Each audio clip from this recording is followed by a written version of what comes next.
పశ్చిమ బెంగాల్ ఎన్నికల రణక్షేత్రంలో కీలక పరిణామం చోటు చేసుకుంది. రెండో దశ పోలింగ్లో అక్రమాలు జరిగాయన్న ఆరోపణల నేపథ్యంలో కేంద్ర ఎన్నికల సంఘం సంచలన నిర్ణయం తీసుకుంది. మొత్తం 15 పోలింగ్ కేంద్రాలలో రేపు రీపోలింగ్ నిర్వహిస్తున్నట్లు ఈసీ ప్రకటించింది. రెండో దశ చోటు చేసుకున్నటువంటి హింసాత్మక సంఘటనలు, రిగ్గింగ్ ఆరోపణలను సీరియస్గా తీసుకున్నటువంటి ఎన్నికల అధికారులు పారదర్శకత కోసం ఈ నిర్ణయం తీసుకున్నట్లు తెలిపారు. రేపు 15 కేంద్రాల్లో కట్టుదిట్టమైనటువంటి భద్రతా నడుమ పోలింగ్ ప్రారంభం కానుంది. ఎటువంటి అవాంఛనీయ సంఘటనలు జరగకుండా అదనపు బలగాలను రంగంలోకి దించుతున్నారు. మరిన్ని వివరాలు మా నేషనల్ బ్యూరో చీఫ్ కళ గారు అందిస్తారు. ఓవర్ టు కళ. దాదాపు పశ్చిమ బెంగాల్ సంబంధించినటువంటి రెండవ ఫేజ్లో కొంత ఉద్రిక్తత పరిస్థితులు నెలకొన్నటువంటి నేపథ్యము, తర్వాత చాలా ఈవీఎంలు కొన్ని ప్లేసుల్లో పనిచేయకపోవడము, మరికొన్ని ప్లేసుల్లో ఈవీఎంల మోహరింపు ఒకవైపు ఉంటే మరొక వైపు ఫోన్ ట్యాపరింగ్ జరిగింది అన్నటువంటిది గత 70 గంటల నుంచి జరుగుతున్నటువంటి పరిణామాలు ఒకవైపు.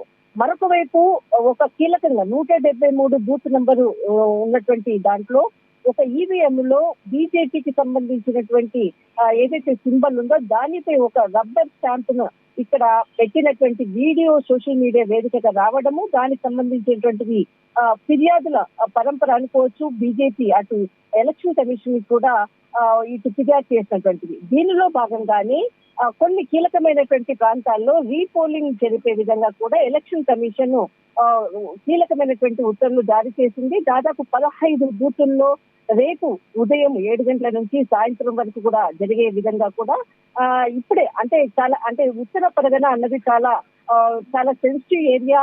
ఈ ప్రాంతంలోనే ఇక్కడ ఫోన్ ట్యాపరింగ్ జరిగినటువంటి అంశాలు కూడా బయటికి రావడము, 15 బూతుల్లో మరొకసారి ఎలక్షన్ కమిషన్ రేపు రీపోలింగ్ జరిపే విధంగా కూడా ఆదేశాలు ఇవ్వడం జరిగింది. ఇందులో భాగంగా ఇక్కడ రేపు ఉదయం అజయ్ పాల్ శర్మ దాదాపు ఉత్తర పరగన, నౌధాడ, హార్బర్ ఏరియా ఈ ప్రాంతాలంతా కూడా ఆయన పరిగణలో ఉన్నటువంటిది. దక్షిణ పరగనకంతా కూడా చాలా కీలకంగా జహంగీర్ ఖాన్ అన్నటువంటిది తృణమూల్ కాంగ్రెస్ చాలా కీలకమైనటువంటి వ్యక్తి. ఆయనకి సంబంధించినటువంటి ఏరియా అంతా పూర్తి బాధ్యతలంతా కూడా అజయ్ పాల్ శర్మనే తీసుకున్నటువంటి సందర్భం. మరొకసారి 15 బూతులలో కూడా బాధ్యతలు అజయ్ పాల్ శర్మ దగ్గరుండి చూస్తున్న విధంగా క్రియాశీలకంగా చాలా మంది ఇప్పటికే సిఆర్పిఎఫ్ ఫోర్స్ కూడా ప్రాంతాన్ని కూడా చేరుకుంటున్నట్లు కూడా సమాచారం అందుతుంది. కానీ ఒక బిగ్ బ్రేకింగ్ మరొకసారి వెంటనే మే 4వ తేదీన దీనికి సంబంధించినటువంటి పశ్చిమ బెంగాల్ అన్ని రాష్ట్రాల సంబంధించినటువంటి ఫలితాలు వెలువడుతున్నటువంటి ఒక తరుణం. పశ్చిమ బెంగాల్ కి సంబంధించినటువంటిది మే 4వ తారీఖున ఉండడంతో రేపు రీపోలింగ్ 15 కేంద్రాల్లో రీపోలింగ్ జరిపే విధంగా కూడా ఎలక్షన్ కమిషన్ కీలకమైనటువంటి ఉత్తర్వులు జారీ చేసింది. ఎస్, థ్యాంక్ యూ కళ గారు. మరిన్ని అప్డేట్స్ మేము సంప్రదిస్తాం. Thank you.